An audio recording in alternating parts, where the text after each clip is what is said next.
வேதத்தை நம்ம வாசிக்கும்போது குறிப்பாக பழைய ஏற்பாட்டில் பல சமயங்களில் ஆண்டவருடைய பெரிய ஒரு ஏக்கம் என்ன அப்படின்னு சொல்லி பார்த்தீங்கன்னா, என் பிள்ளைகள் ஏன் என்ன நம்ப மாட்டேங்கிறாங்க, என்னுடைய பிள்ளைகள் என்னுடைய ஜனம் ஏன் என்ன நம்ப மாட்டேங்கிறாங்க.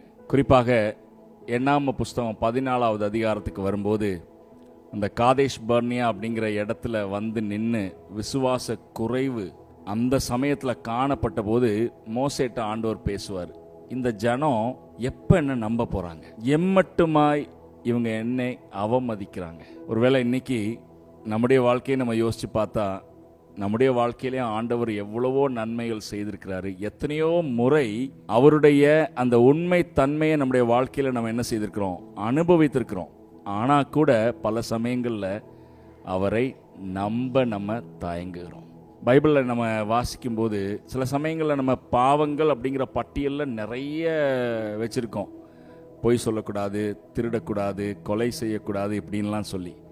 ஆனால் விசுவாசிக்காமல் இருக்கிறது பெரிய ஒரு பாவம். ஆண்டவர் மீது நம்பிக்கை வைக்காமல் இருக்கிறது தேவனுடைய பார்வையில் ஒரு பெரிய பாவமாக என்ன செய்யப்படுகிறது, எண்ணப்படுகிறது. இப்போ நம்ம பாட போகிற பாடலை ஒன் டே மோசஸ் அப்படிங்கிற ஒரு சகோதரர் எழுதியிருக்கிறாரு. அந்த பாடல் இப்படி தான் சொல்லுது, இஸ்ரவேலே கர்த்தரை நம்பு. இந்த அருமையான பாடலை நம்ம மத்தியில் இருக்கக்கூடிய பிரைஸ்லின் சிஸ்டர்